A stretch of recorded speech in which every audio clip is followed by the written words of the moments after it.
Hello and thank you for joining us on this edition of the program from the National Assembly. I'm Lami Ali. President of the Senate, Senator Godswill Akpabio, marked his 61st birthday on the 9th of December 2023. Now, as part of activities to celebrate his birthday, a colloquium was organized with the theme Legislative Agenda for National Development. The colloquium attracted several personalities, amongst them the President of the Federal Republic of Nigeria, Bola Ahmed Tinubu. That is what we have for you on the program today. Do stay tuned. The choice of topic of the colloquium, Legislative Agenda for National Development, was not a coincidence. It aligns with the vision of the celebrants, Senator Godswill Akpabio, of providing the wherewithal to citizens to aspire and achieve ambitions. Mr. President, without going much into a lot of discussions, I want to let you know that I'm also a visitor. I'm a guest. I did not organize this, so I'm a guest here. So I pay tribute to those who organized it, so that we can come and rejig our brains. I think this is where you and I function most, putting on our thinking caps and then delivering what the people want. So I thank them. And I think that team is led by my dear wife, Ekaite Godswill Akpabio. So I thank you. Well, when she thought of birthday, I don't normally celebrate birthdays, but I know that from January 1 to 31st of December, I must have been born in one of those days in between. So that's why I don't normally celebrate birthdays. I love going to motherless babies. I was very well known in Atisolo, in the motherless babies home. I used to go there to sit down with those children. And this is just by the side. Whenever I thought this 9th December was coming, I would go there and say, well, I must have been born one day in between 1st and 31st December. Therefore, let me choose that day to go. And I learned a lot from the experience I obtained there. So looking at the hall today, I will say the President of Nigeria, Commander-in-Chief of the Armed Forces, chosen by the people of Nigeria, elected by the people of Nigeria. Even from the lead speaker, INEC owes you a lot of explanations. Because he pointed out that nobody should ask you a question as to how you won your election. That wasn't a problem between you, and some people still believe Peter Obi, whereas Peter Obi was third. So I think people tend to think that the party that came second was PDP. No, PDP went down, down, down. I think the issue actually, I think Peter Obi was third. Am I right? So why do people think that Labour did well? How could they have done well when they were third? They were third. Labour was third. So when they say, okay, don't ask the president a question, don't ask Peter Obi, they seem to forget that the person who actually contested and took second was His Excellency Atiku Abubakar. If everybody forgets him, I won't forget him. Because he was Vice President of the Federal Republic of Nigeria, and he took second in that election. So INEC, from what the lead speaker has said, must explain to us how you will lose election in Lagos during the presidential election. And Lagos is your base. And like Mr. Fowler was trying to explain, the policies you put in place in Lagos is what has made Lagos the biggest growing economy in West Africa for a city. The biggest. He was trying to point out that even in terms of revenue generation, you made 600 million a month. But by the time you met the internally generated revenue autonomous, you brought in autonomy that even the House of Assembly did not understand when you said they must become autonomous. You were now able to put the parameters in place that today Lagos is getting almost 59 billion a month. Is it not possible for Nigeria? So whatever we are hearing today is not new. It's the fact that you have the right set of people to implement. You have a senator as president, you have a senator as vice president, and you have a senator as senate president, and a former governor for that matter. So I'm happy that you have listened. I've taken notes for you, and I will come to the villa so that we discuss all the issues that have been laid out today. So, our dear President, in fact, one of the other explanations that I will make to you is how we will win all the federal house seats in Ebonyi State, and we won the 3 Senate seats in Ebonyi State, and they said that you did not get 25%. APC won all the federal house seats, national chairman of the party. APC won all the federal house seats in Ebonyi State. We also won the 3 Senate seats in Ebonyi State. But in the final count for you, they said you didn't get 25%. So how did we win all those seats? And they gave out 350-something thousand votes to Labour Party, even though it did not help them. So I can't, but I sat down there, I was, my mind was saying that myself and the chairman of the Constitutional Review, Barao, must go back to discuss these papers. And I hope that our dear senior advocate of Nigeria, Olisa Abakoba, will give us a written paper. If you don't give us, we will transcribe from what we have recorded here. But we would like a written paper to discuss. Because this is the kind of paper that will stimulate the mind of Professor Ozekome. Ozekome, stand up, let the president know you are here and you were listening. I thank you. So in reality, sir, we have achieved the essence of our meeting here. First, this is a national gathering. The president is here. The Speaker of the House is here. The national chairman of the party that requires explanation from INEC is sitting here. You do require explanation. Because I actually listen very well. Mr. President, in the legal terminology, what they were saying is that we should shift the burden of proof from the person who won the election to the person who conducted the election. Because in spite of all your losses, in spite of the fact that you won Ebonyi State hands down, I don't think they gave you 15%. That's the truth. In spite of all your efforts to turn around the economy of the Southwest, particularly Lagos, they said in the general election, conducted the same day, that you did not win Lagos. So that's what he was saying. I think that has worried a lot of legal minds, that they must explain to you whether somebody was intentionally trying to cheat you from becoming president of Nigeria, but God did not allow it. So, the Deputy Senate President, my brother, the Deputy Speaker, distinguished leaders of the National Assembly, whilst respecting the ministers and others and other protocols, I must pay tribute to my royal fathers who are here. From the Emir of Kano, to the Emir of Gazaure, to His Royal Highness the Sunupe, and even to the other Highness, the minority leader of the Senate, who is sitting there, crossing his leg, Abba Moro. I hope you listen. This discussion and our takeaway from here is for us to go and implement. My distinguished colleagues and House of Reps members and all Nigerians. Well, sir, I had a paper to deliver, but when I saw the speech, ex-tempo, delivered by the very brilliant mind, Olisa Abakoba, I decided to drop my paper. So that it would not look as if I cannot also do the same. Because he said he's 70 and I'm 61. Who should remember more? So I'm the one that should remember more. National Security Advisor.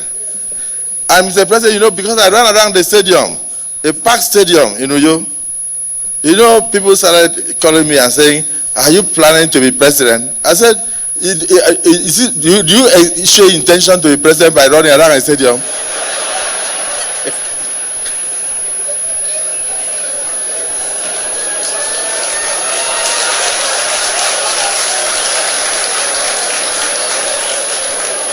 In fact, Mr. President, the Emir of Azara, my brother, who himself is a surgeon, he was there, and he was quarreling with somebody in front of my house. And I asked him, I said, look at this person. He's saying that the crowd was too much, that it looks like a presidential election, a presidential campaign. I said, you don't need to quarrel, leave them. My people were expressing the love for good governance. And that is the way, anywhere you go to, Nigerians will rush. They will try to touch your clothes. Because that is the same way you are respected in Lagos and globally. The very first day that you took your steps into ECOWAS, in spite of the fact that the Anglophone countries are few, and then the Francophone countries are more, they collectively asked questions. Some of them were asking in French. Nusape, Tinubu, Asiwaju. And many of them said, he is the one. They said, then if he's the one, let him be chairman of ECOWAS. We need change in West Africa. And you were confused, you became chairman. So I want to start by congratulating you for that. That you will take bold decisions to change Nigeria. There is no doubt about that. That the National Assembly is behind you. There is no doubt about that either. Let me be honest with you, sir. You are the first president under democracy to step out there and signify your interest and say, look, I believe this man is capable of doing that job. His Excellency, God should acquire you. And people started opposing. They were not opposing me. They know that I'm capable. But the mere fact that it was you who also said, I support, and the party said, I support, they said, no, we must oppose this man. But eventually, as usual, destiny cannot be changed. And so I won. And I ran straight to your office. It is not that the National Assembly is going to be an appendage of the executive. No. It is the fact that he is the first president to get it right. And he got it right in Lagos because he brought the best brains to work with him. And that is what Nigeria needs. The right people who can think. I thank my brother, when he was talking, he talked about the Federal Inland Revenue Service. And he said he spoke to his brother, Zach. He's talking about your new chairman that you gave the opportunity, and we cleared in the Senate. That boy is very brilliant. He's going to deliver on the reformation we are talking about in the revenue sector in this country. We need the revenue to do all the things we are talking about now. Nobody has any doubt as to the integrity of your national security advisor. Nobody. Even when he was chairman of the FCC. So his presence here, and so far the calm that has returned, is evidence of the fact that, yes, indeed, you are also getting it right in that sector. There is no country you've been to that investors are not rushing to meet you. And some that couldn't see you in Saudi Arabia ended up in my office. I told them that I'm small p. You call me small p. Small president. I'm not president of Nigeria, please. He's there in the villa. They said we can't get to him. We are bringing 5.something billion. I said, no, it's too much for me. Dollars? And they said, yes. I said, I'll take you to him. So I'll bring many of them to you. I just want Nigerians to know that the renewed hope agenda is real. The renewed hope agenda is real. Where we are today was not caused by the present administration. We are talking about years of rot and misdirection of government. And even as you are seated in this hall, people are not aware of the quantum debt that you inherited, the deep hole that you inherited, because you've decided to keep quiet to see how you can do your best to fill it up to a level where you will now start achieving something. There with Nigeria, we are owing trillions and trillions of debts. I give you only one example of a parasata. I was Minister of Niger Delta, sir. The NDDC under me abandoned 1,400 and something projects. This one will start and stop. This one will start and stop. This one will start and stop. So when he mentioned that Nigeria has about 1,600 abandoned projects, it means that 1,400 are in the Niger Delta. That's the truth. And if you are talking about indebtedness, they are owing 1.9 trillion to contractors. So when people bring papers and say, oh, I've not been able to get my money in 11 years, I say, how much? They say, I'm being owed 2 billion. I say, it is actually 1.9 trillion that we need to even clear. Nobody will remember you. It's too small. My uncle warned me and said, Godswill, if somebody slaps you while going to secondary school in Port Harcourt, slap the person back, don't leave it for God. Because on that day when we get to heaven, there will be so many things for God to judge that he may forget that somebody actually slapped you. So those who are being owed should know that Nigeria is in such the indebtedness in Nigeria is such that if you are being owed small amount, don't go to the president, don't come to me, because we have enough debts to think of. So because of that, I became a tough boy. So if you slap me, I slap you back, because my uncle said, don't leave it for God, because I don't want that part to be forgotten when we get to paradise. So I want to thank the organizers for this colloquium. Of course, intended to rejig not just the memories of what we know already, that this government is a corrective government. I have already said the centerpiece of our legislative agenda, which my brother, the Speaker of the House, launched the other day, is nothing but people-centered. Ours is to think of the people of Nigeria that gave us this enormous responsibility and such a rare privilege for us to look into their affairs. I come from a traditional institution. When the white people came and they could not find emirs and obas in the southeast, combined then with south-south, they picked strong people who were administering their localities well. And my grandfather, the father of my father, Okuku Dokwabi, was installed a warrant chief in 1901. He made sure that his domain, though he had these people wearing khaki up and down and all that, he had like a court, he used to sit in what they call NTA, Native Authority, but he did very well and there was peace. Even if a goat strayed from somebody's house, and they would take the goat back to him in the evening, he would send the village on to drum around and ask somebody, are you missing your goat? But I know that by the time I got to secondary school, if somebody's goat should stray into Federal Government College, that goat, that goat will find its way into a pail in the bush already being cooked as pepper soup. So the question is that Nigerians have somehow lost values. And they say in the computer, they say garbage in, garbage out. It is what we put in our children that they will display outside. So the degeneration of the ethos of the society is probably what led us to where we are today. But let's not talk much about corruption. In 1959, even when the colonial masters created Nigeria, the handing over note included the fact that one of the problems of Nigeria was corruption. In 1959, before independence. In 1959.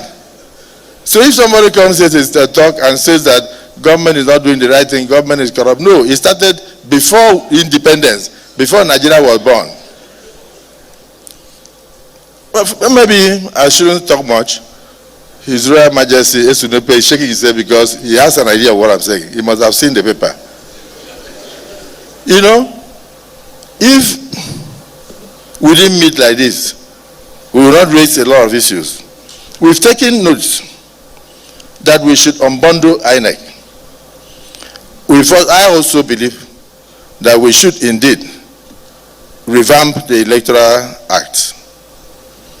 We've taken note that we should try to involve our traditional rulers in security, particularly in the governance of our various domains.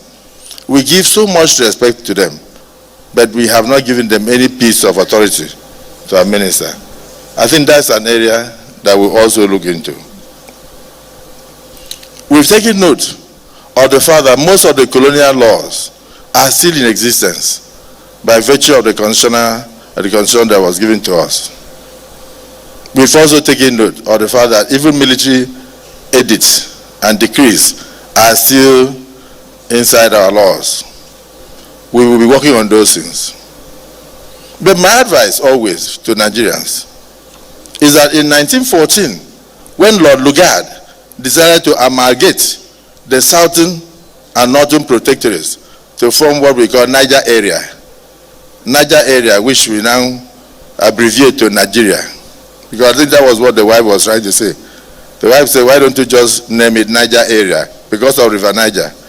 So other people who couldn't say Niger area now decided to call us Nigeria. He did not consult our traditional fathers. He did not consult Nigerians. And so, but I always try to advise that a child of rape should not allow the circumstances of his or her birth to mar her future. A child of rape should not allow the circumstances of his or her birth to mar her future. So what I have always tried to practice is the fact of true nationalism. The true aspect of imbibing the spirit of brotherhood across the river Niger, across even the river Benue. We must be our brothers' keepers. We must realize that there are problems on the ground. We cannot do blame game now. So when the lead speaker came, he went straight into what he says are solutions. But the solutions left a lot of gaps, which I would not want to. I'll meet him privately to explain. The aspect of bringing senior legal minds to be judges was recently discussed at the judges' conference, and it wasn't met with acclamation. They felt that most of the senior advocates of Nigeria are flying around Nigeria in their private jets, that they chose to go into money making instead of going into the bench to give judgments. That how will somebody who is flying in the private jet come now to come and collect salary? That it may compound the problem of corruption in the judiciary. So I just want you to take it away. That even to fuel the private jet, to fly around after you have been appointed into the bench, that it may be a problem. Well, Mr. President, that's just what we shall discuss that at the National Assembly. Mr. Speaker, please note that. So maybe we can think of those who did not charge us too much during election matters. Because if you are used to collecting $1 million, $2 million from one person whose salary and emoluments in 4 years may not get up to 100 million, and you are charging him $1 million, that is in today's amount, that is 1.05 billion. Where will he get that money from? Then you now come into the judiciary, and then you realize that you are now going to be managing something in the region of maybe ₦1 million in a month, or if it's like my salary, yesterday I was told 511,000 naira a month, and Mr. President may not even earn up to 2 million naira. So the person will get dissatisfied because that amount cannot buy the fuel that he needs for his private jet. His life has to come down drastically. It may be like jumping from a 13-story building to the floor. They may not function well out of dissatisfaction. But we'll look at it and see how we can find some who have been charging us moderately whenever we call on them. So, Mr. President, he talked about economic governance, and I'm happy. But he mentioned something interesting, devolution of powers. I've always believed in that. There is need for us to look at the Constitution and devolve some powers to the states. And we also believe, I believe strongly too, that there is need for us to unbundle the federal government. That means if you are having 800 parastatals, we are more or less duplicating functions. There are some director generals and executive secretaries of certain parastatals who are far more important than the minister. In fact, if you go to function, people troop to the person. Okay, just compare me, Senate President, with my brother, Kiari, the GMD or so of NMPC now. Who would they look for outside more? Is it me or him? No, if we step out together, he's here. I'm sure he's here. Where is it? But you know, if we step out there, okay, we met at the ground floor reception in Hilton in Transcorp before Mr. President came, you notice that over 7 people rushed to talk to you. Nobody talked to me. So even if I was a minister of petroleum, not Senate President, nobody will come near me because they've seen the man who is running a very lucrative parasata. So we will undo those things and see whether the ministers can begin to have authorities. Most of the problems they are going to have as presidents in the governance structure will be how to give respect to your ministers. Because some of them will push them aside into the gutter to run to the executive secretary of the other parasata who is actually delivering the goods. So there is need for us to rethink. And then, of course, we must teach the right education. In my small brief at the small observation in Angola, when I signified my interest to be an executive committee member, I pointed out to them that the last person who was there was Mwafo Rizu in 1964. They said, let's go for election. I knew it was a trap because the Francophone countries will immediately vote. How can you talk to somebody, how can you campaign with somebody who does not understand your language? Are you going to use sign language? So I said, okay, who is your candidate? They brought the speaker of Côte d'Ivoire. So I invited him aside. I said, as a speaker, I don't know what your ambitions in future are, but if you intend to come back to this position, if you contest against me, Alassane Ouattara will remove you when you get back there. And he said, why? I clicked, I showed him the picture of the man wearing my uniform when I commissioned the international stadium at Oyo, that is named Nest of Champions, Godswill Akpabio International Stadium. He was there along with other presidents because it was by the authority of ECOWAS. Then the then president of, the chairman of ECOWAS was the president of Ghana. So I said, look at him here, look at me. We are wearing the same uniform. I sent people to Côte d'Ivoire to measure him, and he came. And so I need only a phone call to let him know that your speaker is insulting me. So phone him first, and then you'll find out whether you need to contest against me for this position. The next day, he came, he met the speaker of Ghana. We had breakfast, all of us, and then he now said that he had actually talked to his president. And the president said, that man is a great performer. So I have withdrawn. So Mr. President, I told him, I said, don't tell the rest that you have withdrawn, because they will sponsor another person against me.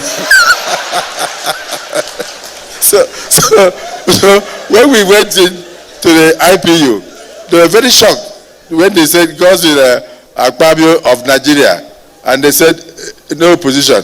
The instances have been closed. So it was closed. So the deputy speaker, Benkalo, jumped up and said, the game changer. I said, you are a game changer because he gave me the idea. So that is how Nigeria has sneaked in after 59 years. So this birthday is particularly important to me because I recall when we came back from the war, our houses were bombed because my uncle was the deputy premier in Eastern Region and actually the minister of education at that time. So he was the man who initiated the University of Nigeria in Nsukka. So they named a hall, Akpabio Hall, and named some streets after him. So we had a problem. The Nigerian soldiers who came believed that we were Biafrans. And in spite of the love we tried to show to them, they did not believe us. They said, you couldn't have been serving in the government of Biafra, and then you say you love Nigeria. The Biafran soldiers came and said, we must be saboteurs. Because how can you still stay at home when Nigeria had taken over Uyo? Nigerian soldiers are taking over Uyo, you people are still here. So a lot of my uncles were killed. And then our houses were bombed. Unfortunately, my father had died when I was 6 months old. He died. And my mother told me that God called him to heaven because a strong boy had been born into the family. So my school father, Olaolu, now introduced his father to me when I was in class 2. And he was hunky. He used to play basketball. And I said, Olaolu, is this really your father? He said, yes. I said, how can you have a father when you are so strong? He said, see this Calabar boy. That time we did not have a Bible. So go and kneel down there. Raise that pail up. You want my father to die? So while I was crying, the senior prefect came and said, what did you do? I said that Senior Olaolu has a father. And the senior prefect said, yes, he shouldn't have a father. I said, no, my mother said, anybody that is very strong, and the day he's born, that is the day that God calls his father to heaven. So he said, do you know that the vice principal has a father? I said, he can't. A vice principal of school, his father is alive? He said, yes. So when they realized my foolishness, they now told me to stand up. They tried to explain to me that even the principal of the college, who was a white man, Mr. Kerr, that his father was still alive in UK. I couldn't wait for school to close so I could confront my mother. I said, you lied to me. All the strong people, including the principal, their fathers are alive. And you told me mine died because I was a strong person who would come and look after the family. So you can see, I said garbage in, garbage out. If strength was imbued into you from birth, automatically you have no option than to struggle to survive. So, Mr. President, that's why it looks as if when they press me down, I struggle to stand up. Because already I learned to fend for myself and the people around me from birth.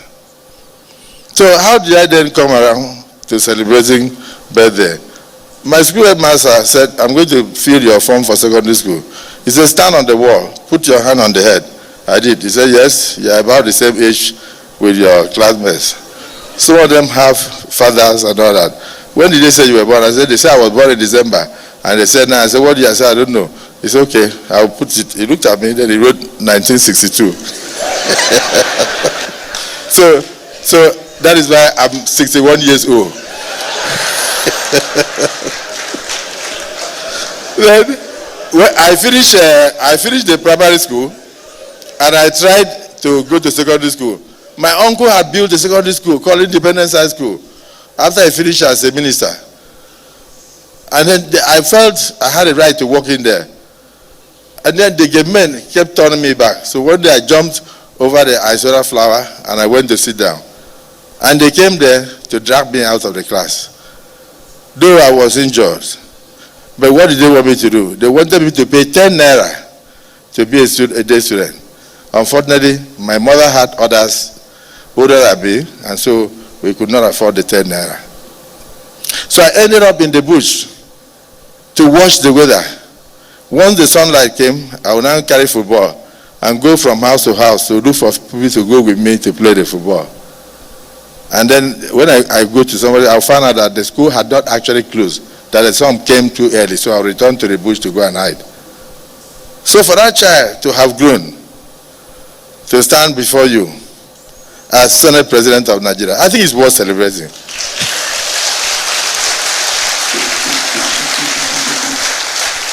So I'm disclosing this for those of you who thought, oh, Godswill Akpabio, managing director in a telecoms company, a lawyer, a commissioner, many years governor, many years minority leader, senator, minister, all those things. You thought I was born with a silver spoon in my hand.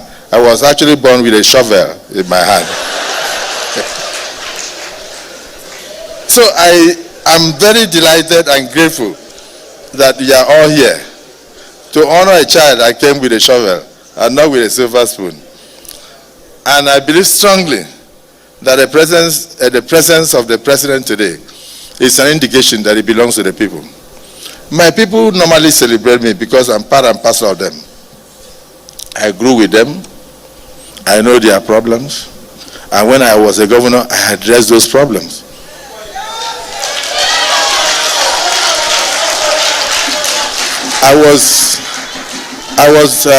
When you were governor of Lagos State, I was studying you, and you didn't know. Outside the monumental things you did in Lagos, let me tell you that each house I entered, even during your tenure, they will ask me, Barrister, when are you going home? I said, I'm thinking of this weekend. They said, please, when they are coming back, bring me a kaite or akpan. I said, why? They said, my sister, Yemi, my sister's husband, Yemi, wants the house girl to go to London.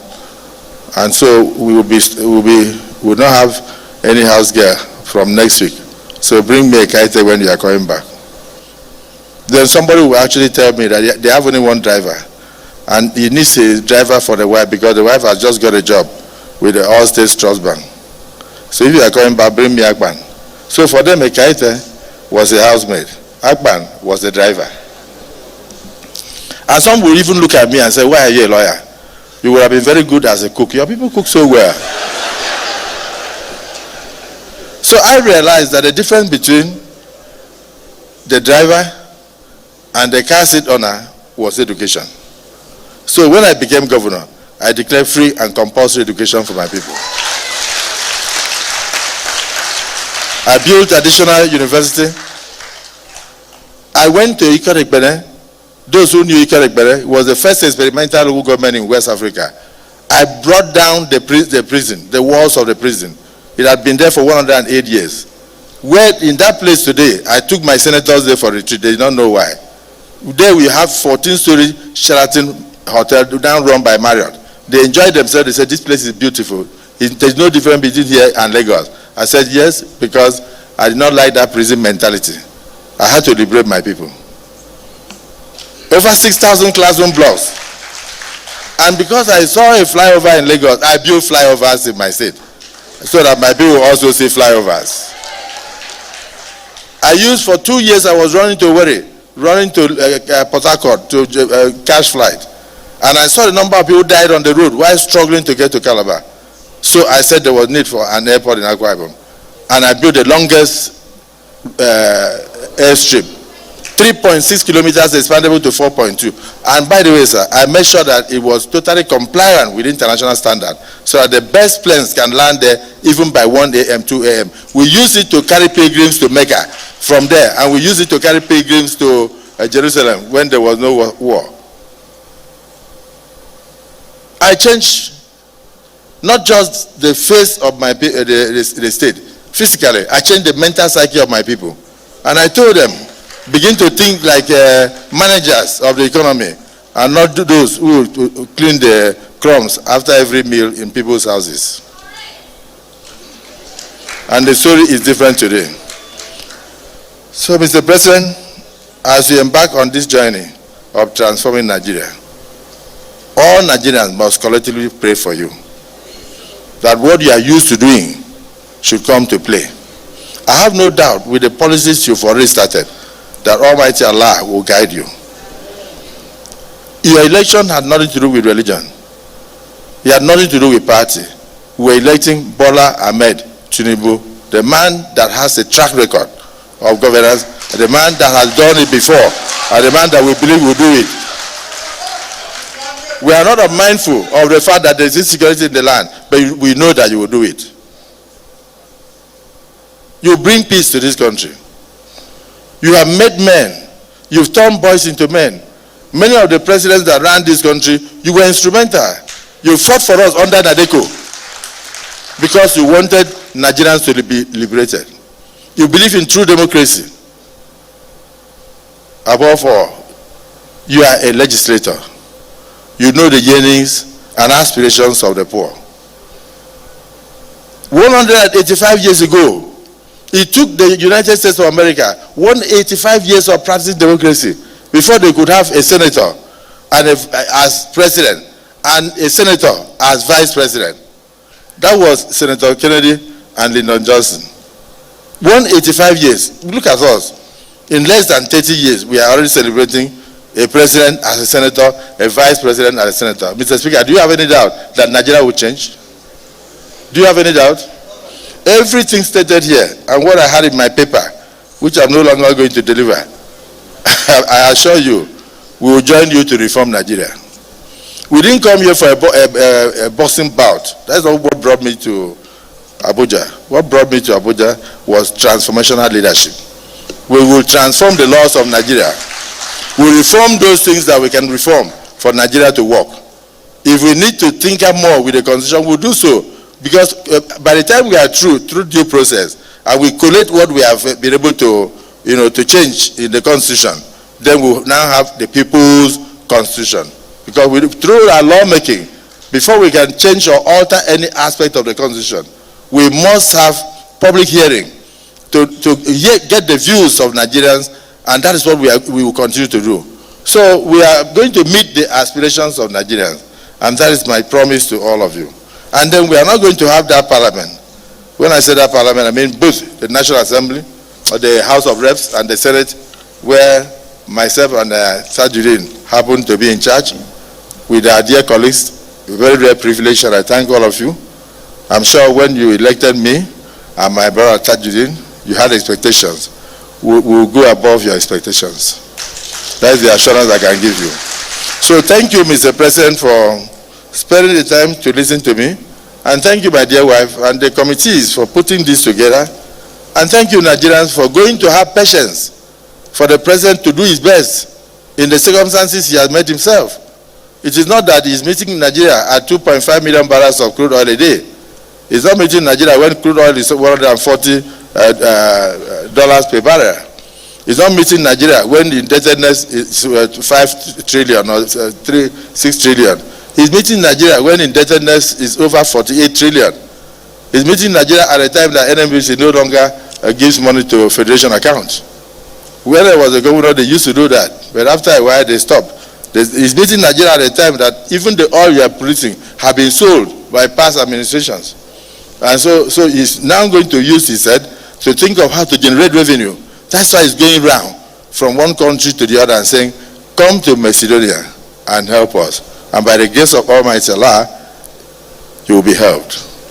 We are praying for you. You have the wisdom, which you already have. God will give you more. You have the strength, and you have the support of Nigerians. When you leave office, you will be celebrated. Like Godswill Akpabio is always celebrated wherever they see him. Thank you, and God bless all of you. That transformation, as alluded to by all the speakers at this event, demands a paradigm shift. That is to say, we not only have to change the way we do things, but also change the laws to have the change that we seek. The presence of the President, His Excellency Honorable Bola Ahmed Tinubu, at this event is a clear recognition of Akpabio's contributions to national development at both the federal and subnational levels. In all respects, therefore, this is a rare occasion to honor someone whose career has been marked by such unwavering commitment and exceptional leadership. Throughout his distinguished career, Akpabio has embodied the values of persistence, boldness, strategic thinking, and innovative leadership. His actions, first as a governor and now as the President of the Senate, have consistently reflected a deep understanding of the complex challenges Nigeria faces as a society. And initiatives he spearheaded in Akwa Ibom have contributed considerably to the economic growth and development of the state. Since our election in June 2023, I have worked closely with Akpabio, and I can attest to his political acumen and an unparalleled ability to bring people together. As we honor Akpabio today, we are offered an opportunity to reflect on the journey so far and the challenges ahead. It is also an occasion for us to reflect on the issues that have slowed our progress these past years and how to address them. Only by so doing can we develop solutions that uplift and empower Nigerians. Your Excellency, sir, distinguished senators, members, ladies and gentlemen, Nigeria holds immense potential to be a true regional and international leader. Our country's diverse and abundant resources hold significant potential for promoting inclusive growth and development. Our diverse population and cultural richness can be the bedrock for the creative industries. At the same time, the abundant agricultural resources can create jobs and reduce food insecurity in Nigeria, Africa, and the world. There are other limitless opportunities in the oil and gas sector, technology and innovation, regional integration, trade and tourism. The key question therefore remains, why have we failed to optimally leverage these potentials and convert them to tangible developmental outcomes? Part of the answer lies in the fact that we seem to perpetually apply the same tactics in responding to the challenges that have confronted us. I contend that we can only achieve the desired progress by thinking out of the box and developing innovative approaches to governance. In an area characterized by rapid technological advancements and overwhelming amount of information, the ability of governments to make informed decisions is crucial for effective policy making and public administration. This is the novelty that the Tinubu-led administration brings to Nigeria. The 8-point agenda is the summation of the president's vision for Nigeria. It demonstrates that the government has moved away from the hitherto impulsive and haphazard approach to issues to a model predicted on adequate planning, preparation, and consultation. Your Excellency, ladies and gentlemen, the biggest challenge, however, is translating the President's agenda into positive and tangible outcomes for all Nigerians. It requires that MDAs, as well as policy decision makers, take active measures towards mainstreaming the agenda into all national policies, plans, and strategies. Indeed, successfully implementing the President's agenda entails that all government agencies must integrate into policies, programs, and budgets. Therefore, a monitoring mechanism is essential in tracking progress by MDAs in this regard. I commend Mr. President's emphasis on ministerial performance. On our part, the House of Representatives has developed a detailed agenda that draws from the President's agenda and the aspirations of our constituents. We have also developed a robust tracking matrix with indicators over the short, medium, and long terms. A special committee to monitor the implementation of the agenda has also been constituted to also ensure that all legislative proposals align with our priorities and the priorities of this government. The House will produce quarterly and annual reports highlighting the progress we are making towards realizing our goals. At the retreat, Your Excellency, for chairmen and deputies of standing committees of the House, I employed all committees to develop their annual work plans based on the legislative agenda.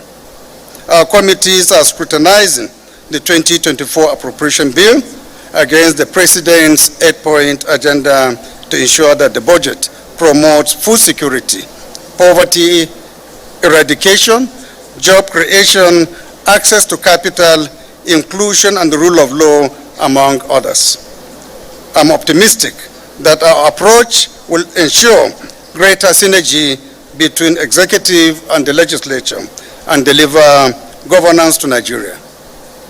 I wish to reassure the President that the House, and by extension the National Assembly, will work collaboratively with you to ensure the realization of your lofty dreams for Nigeria.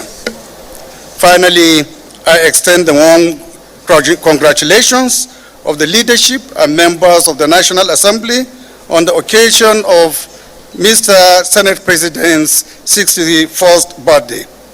Thank you for your extraordinary service to Nigeria. Your legacy will resonate for years to come, and it is an honor to celebrate your remarkable journey. The choice of eminent and accomplished guest speakers at this event will undoubtedly enhance the quality of the interactions in this particular program. I hope it will also identify areas for necessary legislative actions. Thank you, Your Excellency, for attending this program. Thank you, the Senate President. Thank you, the leadership of the National Assembly. Thank you, our honorable ministers, our party leaders, invited guests for coming to this occasion. May God bless you. May God bless the Federal Republic of Nigeria. This event is a culmination of events to mark his 64th birthday. After a grand reception in Uyo, the beautiful capital of Akwa Ibom State, to honor this patriot of our time, a former governor of the state of Akwa Ibom, who in 8 years at the helm of affairs in that state created a template for good governance that usher in the excellent transformation of Akwa Ibom State. He is regarded as the architect of the modern Akwa Ibom State.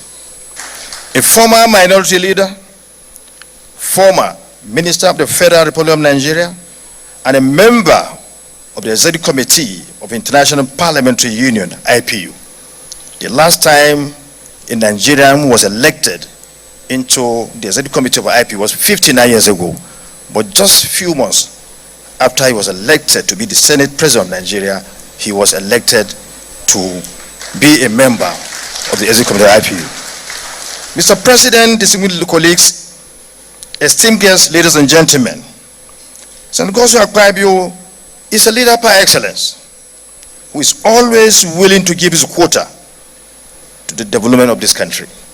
Hence, the decision to organize this event in order to contribute to the effort of the Senate and the entire Nigeria towards giving Nigerians the best, leading to the transformation of our dear country in line with the New Hope agenda of our President, President Bola Ahmed Tinubu.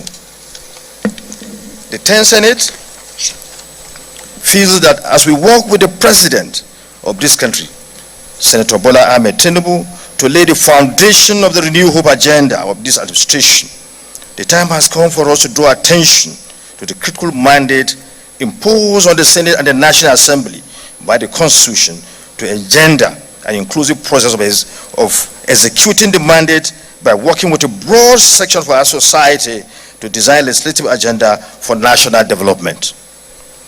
With 24 years of democratic experience, the question must be asked, and this is valid, whether we have made aspirations for our people. Few will admit that we have, and we have not.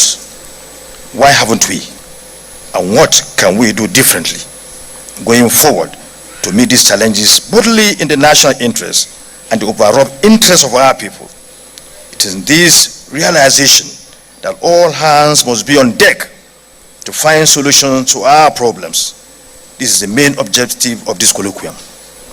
The National Assembly is in the process of reshaping our constitution and legal framework that will make good governance a way of life, and democratic consolidation the legitimate expectation of the people. We see a nexus between effective leadership, strong institution, and good governance. There's no doubt in our minds that Nigeria wants effective public services, world-class infrastructure, and access to basic services like quality health care, food security, quality education at all levels, housing, water, and sanitation. There is no doubt that Nigerians want to live in peace and exploit our vast God-given resources for the benefit of our people. There is no doubt that Nigerians value democracy and would love to live together in peace and harmony. The good thing is that the current administration, led by our dear President Bola Ahmed Tinubu, GCFR, is in collaboration with the National Assemblies, is determined to deal with the aforementioned issues in order to usher in prosperity into our country.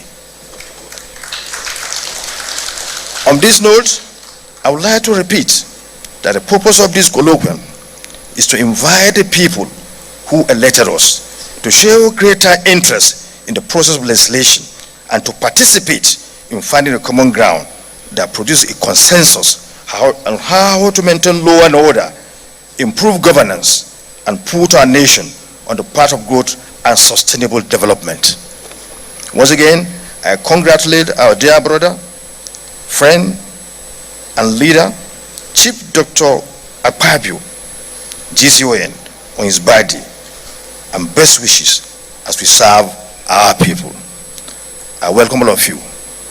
God bless the Federal Republic of Nigeria. Thank you very much. The outcomes of this colloquium will add to the list of the many worthy contributions Senator Godswill Akpabio has continued to make to the peace, unity, progress, and stability of our dear country. I am convinced that distinguished Senator Godswill Akpabio has a date with destiny. You have emerged as President of the Senate at a time so much dexterity is required to redirect the course of our nation, reset our national agenda, and re-envision our future as a people. To many, you have assumed the office of President of the Senate at a difficult time. But to a number of others who knows you well, your capacity to navigate difficult terrains is what earned you the popular appellation uncommon. In destiny, there is no accident. That is why you have become the first president of the Nigerian Senate to work with a senator as president of the Federal Republic of Nigeria. I have no doubt that what made you uncommon is in abundance in the life and politics of President Senator Bola Ahmed Tinubu. At a time like this, what is required of the National Assembly is not just lawmaking, but also the ability of the lawmakers to inspire hope and patriotism in the citizens. The task at hand requires a strategic but intentional partnership with the executive. It requires alignment without compromise. I am confident that this legislative and executive alignment will have no space for friction, as the President of the Senate will be working with the Senator as President of the Federal Republic of Nigeria. Part of my duty is to set the tone for this occasion accordingly. Let me therefore take the liberty to say that with Mr. President, members of his cabinet, and the critical mass of members of the National Assembly here present, there is no better platform to discuss our agenda as a nation. At the core of every national agenda are the critical ingredients of nation building. Nation building has been described as constructing a national identity using the power of the state. It therefore aims at the unification of the people within the state so that it remains politically stable and economically viable. I may bold to say that physical infrastructure alone do not build a nation. National spirit is an indispensable element for nation building.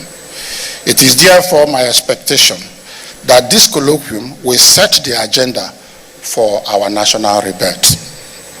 The need to align legislative agenda with the executive agenda cannot be overemphasized, as both, when properly aligned, will reset national priorities, benchmark national interest, and redefine development to include the following.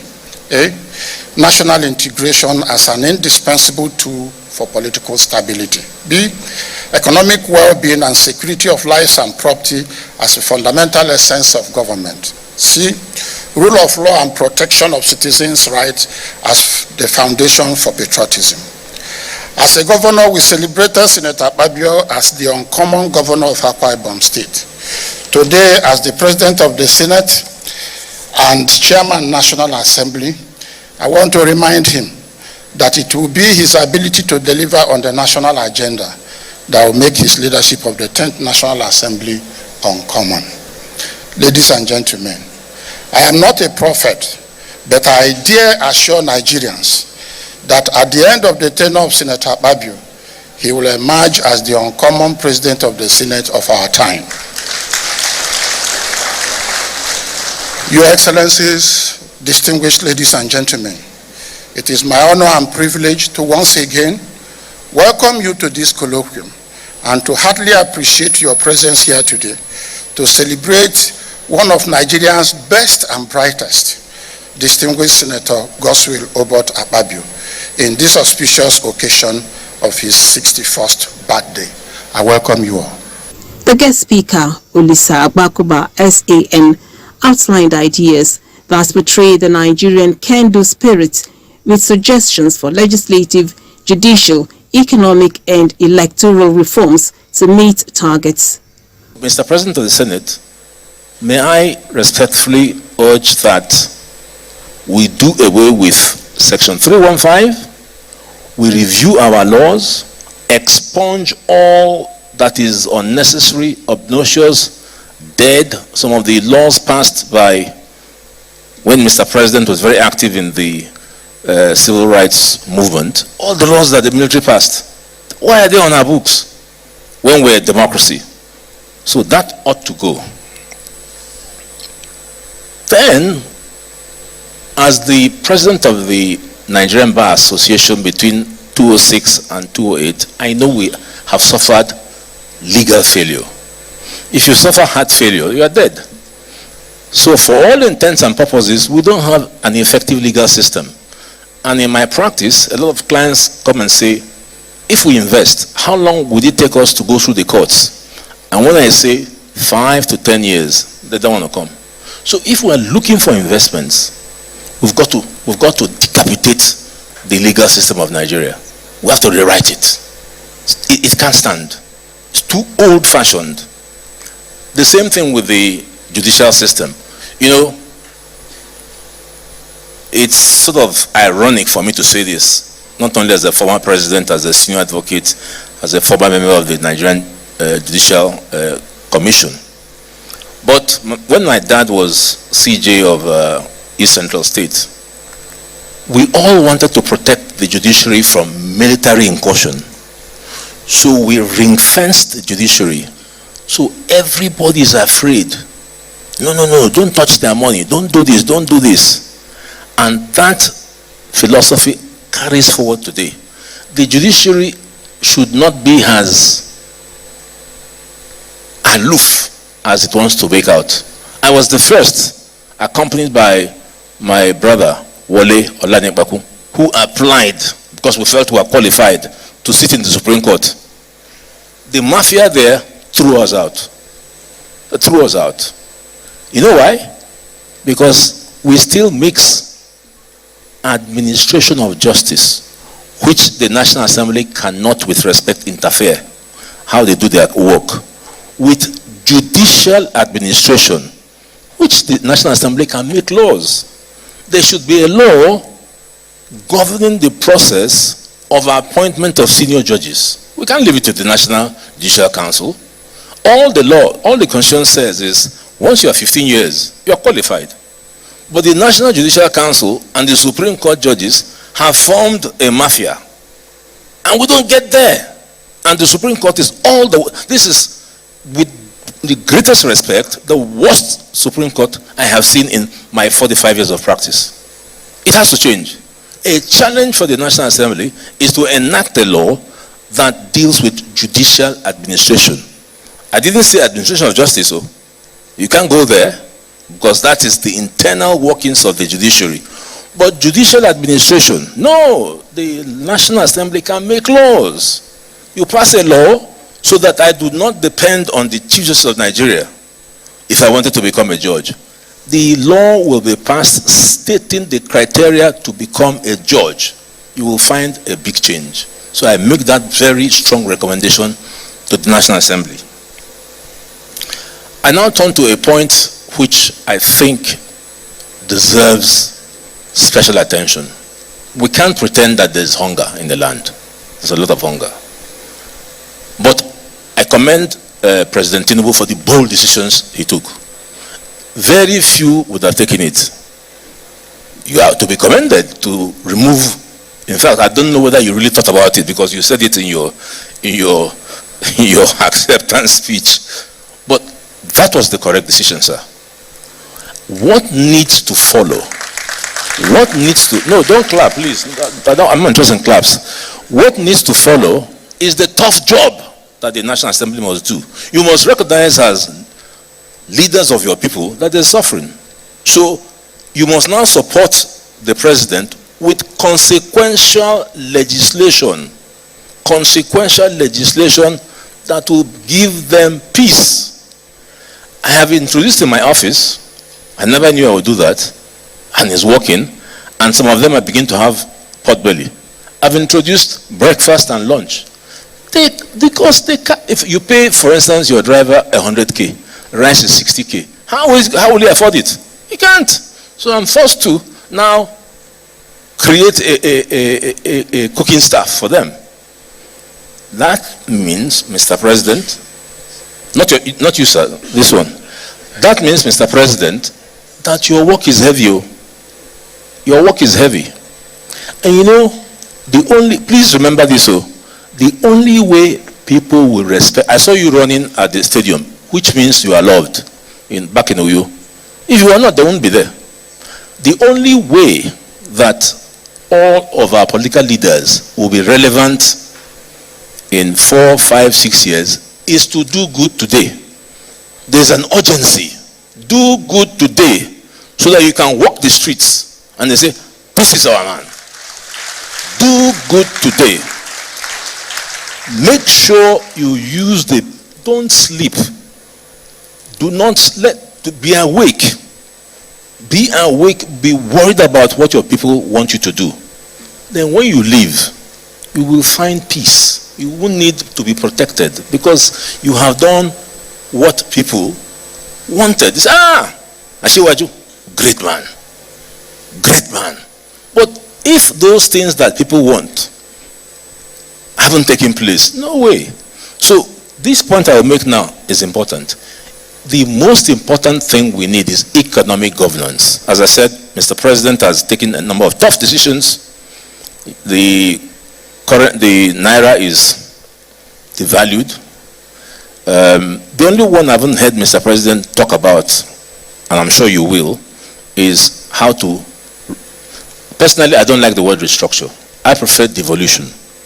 The center is too powerful. So I like to see something around devolution so that many people can participate. But in the sphere of economic policy, may I call attention, Mr. President of the Senate, to section 16 of the Constitution, which actually makes Nigeria a socialist state. I'm not sure if people are aware of it. It makes Nigeria a socialist state. Please, when you read it carefully, the commanding heights of the economy belong to the government. That's not the intention. I think the intention is to make Nigeria a mixed economy, a liberal economy. So if we don't get the ideological basis of Nigeria's political economy right, nothing else will work. So I recommend that section 16 should be modified.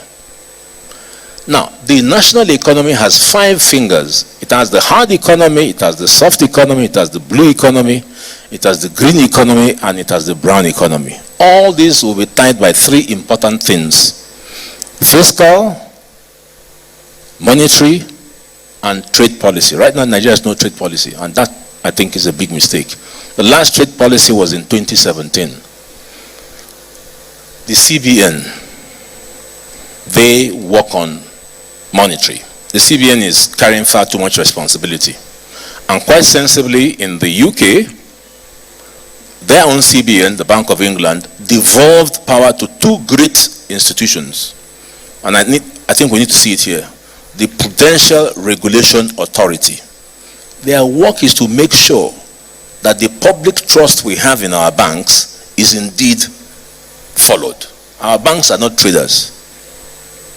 It is a shame that me standing before you, I have never had a loan in this country because they want my grandmother who is dead to come. In the UK, I've had loans because the system works. The Prudential Regulation Authority in the UK ensures that the banks work. In fact, some of us keep saying, how is it in spite of all this poverty, the banks are making tremendous profit? How is it? So where is the money going? We've got to ask, where is it going? Then the banks, if they misbehave, you have the Financial Conduct Authority to keep them in check. So the CBN needs to devolve 2 important powers supervision and conduct. In the UK, it is retained within the structure of the Bank of England, but there is a huge institution that ensures that oxygen, money, is in the system. How can Nigeria be described as a country that wants to be in the first 10 when it is not a credit economy? No country survives without a credit system. Nigeria is not a credit economy. So it is a matter of urgency that the National Assembly should look for ways to create a system which economists call gearing, to gear. If you have 100 naira and there's access to finance, you can gear it. When you gear it, then we all become the better. So gearing is crucial to create a credit economy.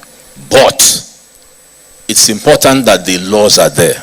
Right now the laws are not there. So these are some of the tasks that I urge the National Assembly to consider. One of the most important under economic governance is a national credit guarantee cooperation. These are people who give credit. They see your idea, it is good, they give you the money. We need that.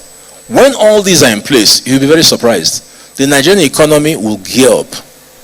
When I wrote a letter to the Minister of Finance in the last government, the response was, yes, we had forgotten Murphy. You see the name? Murphy, Ministry of Finance Incorporated. In her response, she accepted that Ministry of Finance Incorporated had, this is only a preliminary study, 33 trillion naira. And we say we're poor. And our so-called nonsense budget is 27 trillion. For a country of 200 million? No. Mr. President, sir, to you, sir. Mr. President of the Senate, our budget next year should not be less than 100 trillion. If it is, then we have failed. I don't want to say you have failed. I'll say we have failed. But I know you know what I mean. 100 trillion. Go and look for the money. Look for it. There are 56,000 uncompleted projects around Nigeria. The federal lands alone, the money there is unbelievable. Look at the Federal Secretariat. It's wasted there for the last 40 years, yet we cannot build the road from Ibadan to Lagos when that is 140 billion. What is it doing there? Sell it. Sell it. And don't be involved in things that the private sector can do. And here I talked to Zach, and I told him, and I'm happy that the president's committee mentioned it. No parastatal or department or agency, thank you, should collect revenue. It's not their job. NIMASA, customs, it's not your job. The job of customs is enforcement of customs regulations, not collecting revenue. So all that collection should go to a new National Revenue Agency. They are the ones to collect money, not the individual parastatals that don't even remit.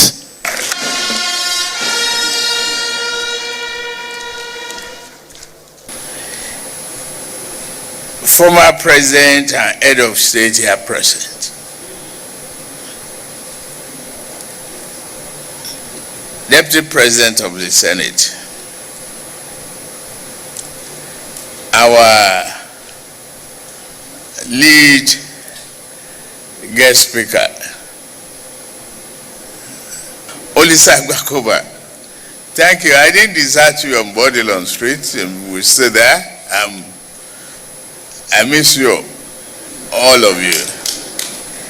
And thank you for those beautiful remarks and very inspiring commitment to nation building. we've been in the trenches together for democracy, and we are still struggling with it.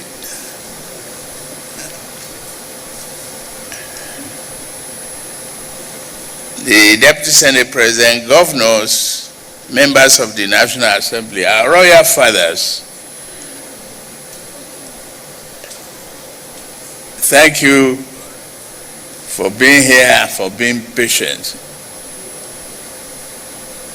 and for your contribution to the stability of this country.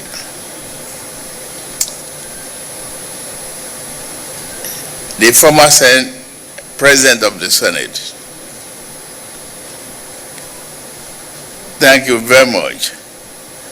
You were very inspiring, and I could see in Amani also, the man who stopped the third term. Thank you very much. Secretary to the state government, all the leadership of the National Assembly.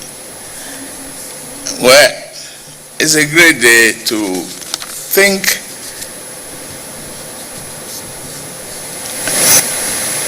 that we are celebrating our friend's birthday, but committed to the value of national development.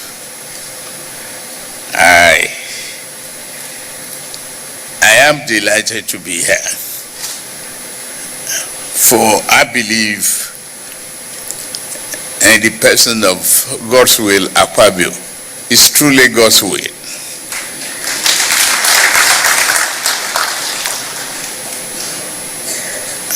I knew him. I was a governor, he was a commissioner in Akwa Ibom, and we worked together. We share a vision. Even though he was a commissioner, he will be extremely inquisitive, demonstrate a great inquisitiveness about what was going on in Lagos. I didn't know he was preparing to be a governor.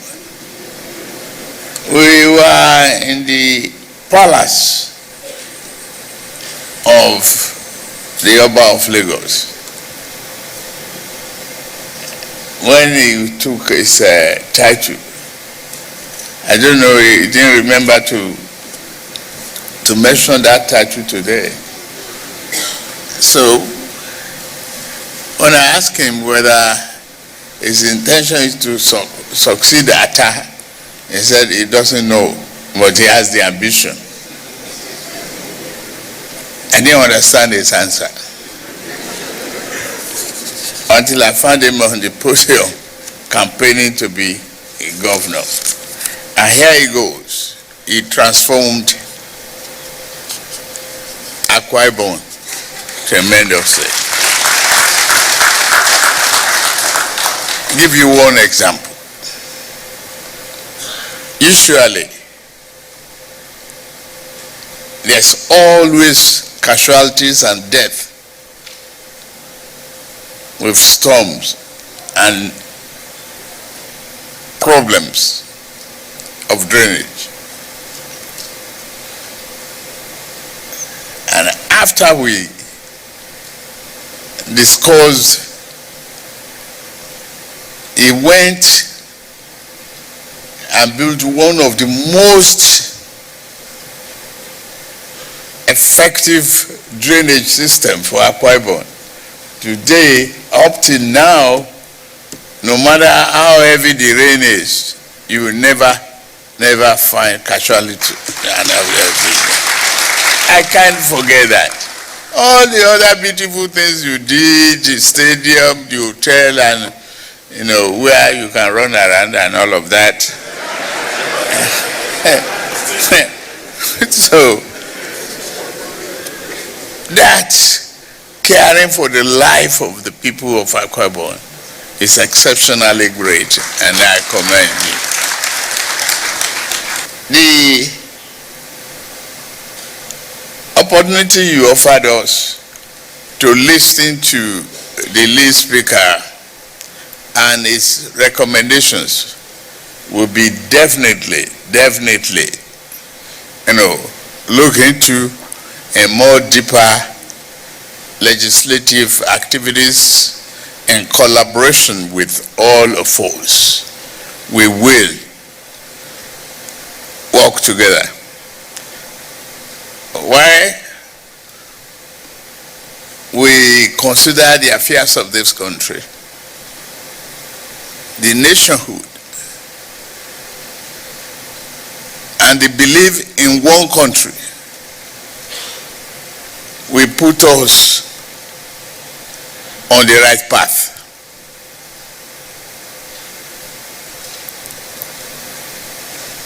Having you as a partner, having Abbas as a partner, as the speaker, is good enough for me to succeed. Inshallah, we will succeed. Yes. I am here to pay tribute and appreciate today God's way Akpabio. God will help you. God will grant you. Even if your age is wrong, God will correct it for you. Thank you very much. So on this occasion of your birthday anniversary, I'm delighted to join your family, friends, colleagues, and Nigerians from across the country in wishing you a long life of good health and peace, satisfaction and gratitude for abiding grace of God Almighty. To Uncommon Senate President, I wish you a happy birthday. God bless you.